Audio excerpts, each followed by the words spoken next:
This channel does not promote any violent, harmful, or illegal activities. All content provided by this channel is meant for an educational purpose only. আমি তো চাই এই এসআইআরটা সারা বছর চলুক। যেভাবে পালানো শুরু হয়েছে, যেভাবে পলায়ন শুরু হয়েছে, মমতা ব্যানার্জি বলছিলেন না রোহিঙ্গা সারা পৃথিবীতে এত, হ্যাঁ তাহলে আমার দেশে কি করে এত হলো।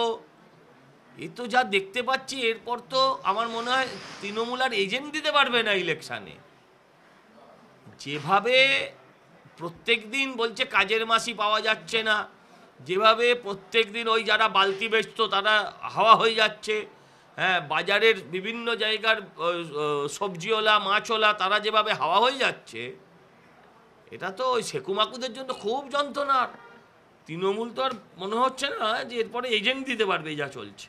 হ্যাঁ এটা সবাই প্রথমত এই তালিকা অসম্পূর্ণ, দ্বিতীয়ত হচ্ছে এই তালিকা খুঁজলে সব কেষ্ট পার্থ এদের আত্মীয়দের খুঁজে পেয়ে যাবেন, সব আত্মীয়দের এখানে দেখবেন ভর্তি করা আছে। হ্যাঁ এই বিরোধীদের নয়, জনগণের দাবি, যারা প্রতারিত তাদের দাবি স্বীকৃতি পেল। শুধু বিরোধীদের কথা বলছেন কেন, এটা তো জনগণও জানে যে এরা সবাই চোর, এরা এদের আত্মীয়দেরই ভর্তি করেছে, এরা এদের বাড়ির ছেলেকেই চাকরি দিয়েছে, পার্টির ছেলেকে দেয়নি, এরা পার্টির ছেলেকে দেয়নি, পার্টির ছেলের চাকরিগুলো বিক্রি করে। প্রথম কথা হচ্ছে যে একজন বিধায়কের নিজস্ব তহবিলের টাকায় উন্নয়ন পর্ষদ তার নাম লিখতে পারে কিনা সন্দেহ, পারে না। হ্যাঁ এটাই সবচেয়ে বড় বেআইনি। মমতা ব্যানার্জি এক শিলান্যাস 6 বার করেন, এক ফিতে 10 বার কাটেন, সব ঠিক আছে, এক ব্রিজ উদ্বোধন 4 বার করে করেন, সব ঠিক আছে, কিন্তু বিষয় হচ্ছে যে একজন এমএলএ ল্যাডের টাকা আপনি উন্নয়ন পর্ষদের কথা লিখবেন কি করে। তৃণমূলরা তো একটা পেচ্ছাপখানা করলেও সেখানেও লেখে মমতা ব্যানার্জির অনুপ্রেরণায় অমুক বিধায়কের তহবিল থেকে এই পেচ্ছাপখানাটির উদ্বোধন হলো। এটা একটা নির্বাচন কমিশনকে এ বিষয়ে একটা সঠিক সিদ্ধান্ত নিতে হবে, কারণ এটা রাজ্য সরকার একটা ট্র্যাপ ক্রিয়েট করছে।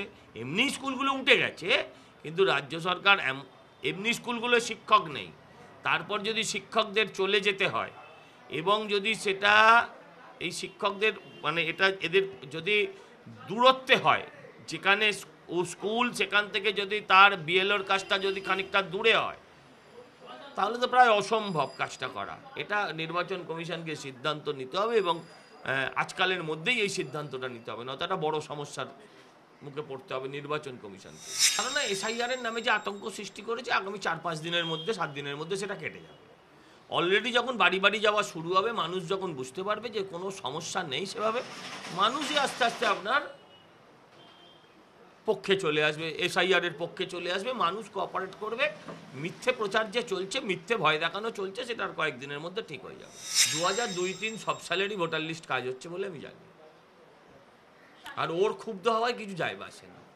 ওর ক্ষুব্ধ হওয়ায় কি যায় আসে, যদি 2003 সালে হয় মানুষের তো একটু সুবিধা হবে, আর 1 বছর পরে ওর ক্ষুব্ধ হওয়ায় কি যায় আসে। কেন হচ্ছে না হচ্ছে, সত্যি বলছেন মিথ্যে বলছেন আমি জানি না, কিন্তু ওর ক্ষুব্ধ হওয়ায় কি যায় আসে। হ্যাঁ ওরা আপনি ওদের চলে যান কোনো শ্মশানে কিংবা কোনো গোরস্থানে, ওরা সব নাম ছাড়া হ্যাঁ সুইসাইড নোট নিয়ে ঘুরছে। একটু রফা দফা হয়ে গেলেই মরার হাতে নোট ঢুকিয়ে দিচ্ছে, সুইসাইড নোট ঢুকিয়ে দিচ্ছে, তারপরই লাফাতে শুরু করছে এই লোকটা মারা গিয়েছে হার্ট অ্যাটাকে। হ্যাঁ এই লোকটা বলছে, আজকে দেখছিলাম, আজ না গতকালে দেখছিলাম যে বাবার নাম বলছিল বলে একজন ব্যবসায়ী সে দীঘার হোটেলে গিয়ে মারা গেছে। আপনি আমায় বলুন, বাবার নাম বলছিল সে এতদিন জানতো না, তার বাবা জানতো না? বাবার নাম ভুল থাকলে হার্ট অ্যাটাক করে যেতে হবে? এই এত নোংরা খেলা বোধহয় ভারতবর্ষের মানুষ দেখেনি। সারা ভারতে তো এসআইআর হবে, কোথায় কে মরে যাচ্ছে, কোথায় কে মরে যাচ্ছে, সব এই রাজ্যে মরে যাচ্ছে কেন? কারণ সবটাই মিথ্যে, কোথাও কেউ আতঙ্কিত নয়, এই রাজ্যে আতঙ্কিত, কারণ আতঙ্কটা মমতাদি ছড়াচ্ছে। তাহলে বলছেন কেন যে একজন বৈধ ভোটারের যাতে নাম বাদ না যায়? যদি বিরোধিতাই করবেন তাহলে বৈধ ভোটার অবৈধ ভোটার বলছেন কেন? বলুন হতে দেব না, যেমন প্রথমে বলছিলেন হতে দেব না, এখনও সেটা বলুন।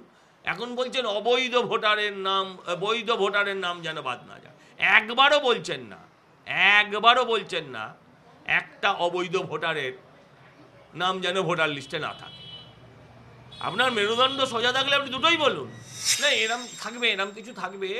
যে সব অঞ্চলে আমরা শক্তিশালী নয়, যে অঞ্চলে আমরা দুর্বল, সেই অঞ্চলে ওরা এরম সুযোগ নেবে। আমি মা বোনেদের কাছে আবেদন করব, এই ধরনের আনঅথরাইজ লোক, যাদের কাছে অথরিটি নেই, এই ধরনের লোককে বাড়িতে ঢুকতে দেবেন না, এই লোকের সামনে কথা বলবেন না।